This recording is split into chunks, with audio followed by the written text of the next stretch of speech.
നമസ്കാരം. മൃഗങ്ങൾ നാട്ടിലിറങ്ങി മനുഷ്യനെ ആക്രമിക്കുന്നത് ഏതെങ്കിലും മന്ത്രിയുടെ തെറ്റല്ല, ഏതെങ്കിലും മന്ത്രിസഭയുടെയും തെറ്റല്ല. ഇപ്പോൾ നിങ്ങളോർക്കും ഞാൻ പറയുന്നത് എന്ത് മണ്ടത്തരം. പ്രതിപക്ഷ നേതാവിന്റെ ഒരു പ്രസംഗം കേൾക്കുവാനിടയായി. ആ പ്രസംഗത്തിൽ അദ്ദേഹം പറയുകയുണ്ടായി, വനം വകുപ്പ് മന്ത്രി ഒരിക്കൽ അദ്ദേഹത്തോട് പറഞ്ഞു, ഞാൻ മന്ത്രിയായതുകൊണ്ടാണോ മൃഗങ്ങൾ നാട്ടിലിറങ്ങി മനുഷ്യനെ ആക്രമിക്കുന്നത്? മന്ത്രി ഞങ്ങളോട് പറഞ്ഞത് ഞാൻ മന്ത്രിയായതുകൊണ്ടാണോ ആന കാട്ടിൽ നിന്ന് ഇറങ്ങുന്നതെന്ന് ചോദിച്ചു. അത്ര ലാഘവത്വത്തോടു കൂടിയാണ് ഈ ഗവൺമെന്റ് ഇത് കൈകാര്യം ചെയ്യുന്നത്. എന്ത് മണ്ടത്തരമാണ്, എന്ത് മഠയത്തരമാണ് ഈ വനം വകുപ്പ് മന്ത്രി പറയുന്നത്. ഇങ്ങനെ വിവരമില്ലാത്ത രീതിയിൽ സംസാരിക്കുകയും ചിന്തിക്കുകയും ചെയ്യുന്ന ഒരു മന്ത്രിയുടെ കീഴിൽ എങ്ങനെയാണ് ആ ജനത സ്വസ്ഥമായി കിടന്നുറങ്ങുക?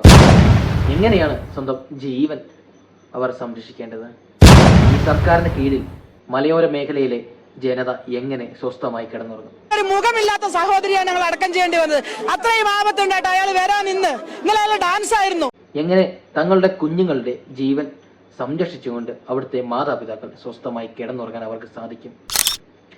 കാട്ടിൽ നിന്നും നാട്ടിലിറങ്ങുന്ന മൃഗങ്ങൾ അവയുടെ സ്വൈരവികാരത്തിന് തടസ്സമാകുന്ന എന്ത് കാര്യങ്ങളുണ്ടായാലും അവ ചിലപ്പം നശിപ്പിച്ചെന്നിരിക്കും. മനുഷ്യരാണെങ്കിൽ ആക്രമിച്ചെന്നിരിക്കും.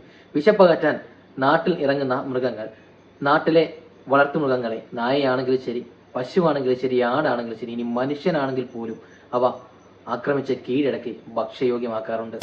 ഇതൊന്നും ഒരു സർക്കാരിന്റെയും തെറ്റല്ല. പക്ഷെങ്കിൽ ഇങ്ങനെ ഉണ്ടാകുന്ന സാഹചര്യത്തിൽ സർക്കാരിന് ചെയ്യാൻ പറ്റുന്ന ചില കാര്യങ്ങളുണ്ട്. നിരന്തരമായി മനുഷ്യനെ ഉപദ്രവിച്ചുകൊണ്ടിരിക്കുന്ന മൃഗങ്ങൾ, അത് പന്നിയായാലും ശരി, ആനയായാലും ശരി, പുലിയായാലും കടുവയായാലും ചെയ്യാൻ പറ്റുന്ന ചില കാര്യങ്ങളുണ്ട്.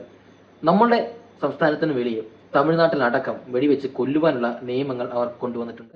ജീവനാണ് അവർ പ്രാധാന്യം നൽകുന്നത്. പക്ഷെങ്കിൽ നമ്മുടെ നാട്ടിൽ, നമ്മുടെ കേരളത്തിൽ മനുഷ്യജീവന് പുല്ലുവരെയാണ്.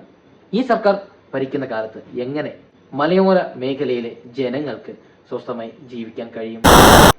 നമ്മൾ ചിന്തിക്കണം.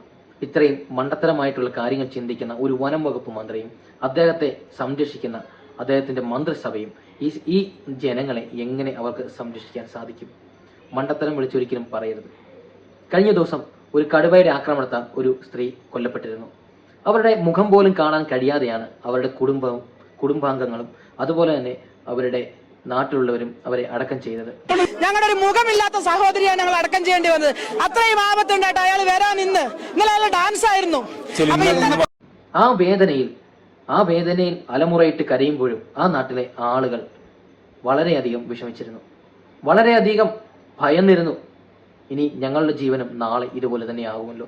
ഞങ്ങളുടെ ഉറ്റവരുടെ ജീവനും, ഞങ്ങളുടെ ഉടയവരുടെ, ഞങ്ങളുടെ മക്കളുടെ, ഞങ്ങളുടെ ബന്ധുമിത്രാദികളുടെ, സുഹൃത്തുക്കളുടെ എല്ലാവരുടെയും അവസ്ഥ ഇത് തന്നെ ആയിരിക്കുമല്ലോ.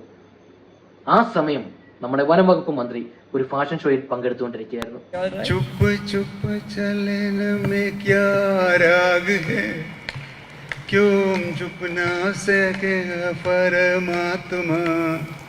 मेरी आत्मा की ये आवाज़ है, जरा सामने तो आओ चलिए, चुप चुप चलने में क्या राग है, क्यों चुप ना सके परमात्मा.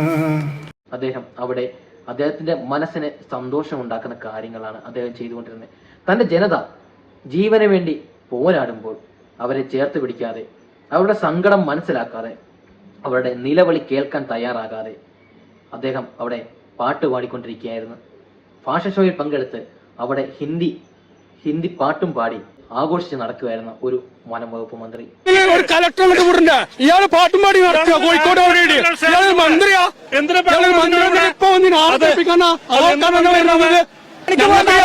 ഞങ്ങളുടെ ഒരു മുഖമില്ലാത്ത സഹോദരിയാണ് ഞങ്ങൾ അടക്കം ചെയ്യേണ്ടി വന്നത്. അത്രയും ആപത്തുണ്ടായിട്ട് അയാൾ വരാൻ നിന്ന് ഇന്നലെ അയാൾ ഡാൻസ് ആയിരുന്നു. മന്ത്രി ചെയ്ത പരിപാടി ഇത്രയും സംഭവം നടന്നിട്ട് മന്ത്രിയുടെ ഗാനങ്ങളും കൂത്തും കൊണ്ടു നടക്കല്ലേ? അത് ചെയ്തത് ശരിയാണോ? അങ്ങനെയാണ് ചെയ്യുന്നത്. ഒരു നാട് മുഴുവൻ ഇങ്ങനെ ഇത്രയും കഷ്ടപ്പെട്ട് ബുദ്ധിമുട്ടി നടക്കുമ്പോൾ അങ്ങനെ ചെയ്യുന്നത് ശരിയായ നടപടിയാണോ? ഇതാണോ ചെയ്യേണ്ടത് ഒരു മന്ത്രി? ഇദ്ദേഹത്തിന് എങ്ങനെ ആ ജനതയെ സംരക്ഷിക്കാൻ കഴിയും? അദ്ദേഹത്തിന്റെ ആ പ്രവൃത്തി കൊണ്ട് വളരെയധികം മനസ്സിന് സങ്കടം ഉണ്ടാക്കിയിട്ടുണ്ട് ആ ജനതയ്ക്ക്.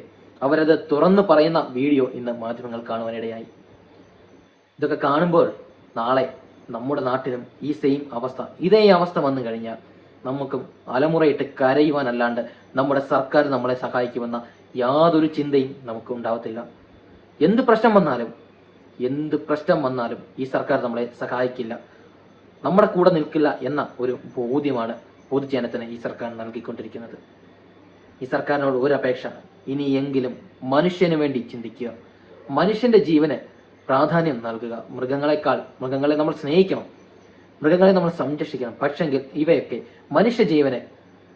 മനുഷ്യജീവന് ഒരു പ്രശ്നമാണ് എന്ന് വന്നു കഴിഞ്ഞാൽ, മനുഷ്യജീവന് ഭീഷണിയാണെന്ന് കണ്ടു കഴിഞ്ഞാൽ മനുഷ്യജീവന് അവിടെ പ്രാധാന്യം നൽകണം. മനുഷ്യൻ ജീവൻ നഷ്ടപ്പെടുന്ന സാഹചര്യം ഉണ്ടായാൽ, അത് ആനയാണെങ്കിലും ശരി, കടുവയാണെങ്കിലും ശരി, പുലിയാണെങ്കിലും ശരി, അവയെ വെടിവെച്ച് കൊല്ലുവാനുള്ള നിയമം കൊണ്ടുവരണം. അല്ലെങ്കിൽ ഇവ നാട്ടിലേക്ക് ഇറങ്ങാതിരിക്കാനുള്ള സംവിധാനം ചെയ്യണം. മലയോര മേഖലയിലുള്ള മനുഷ്യരുടെ ജീവന് പ്രാധാന്യം നൽകണം.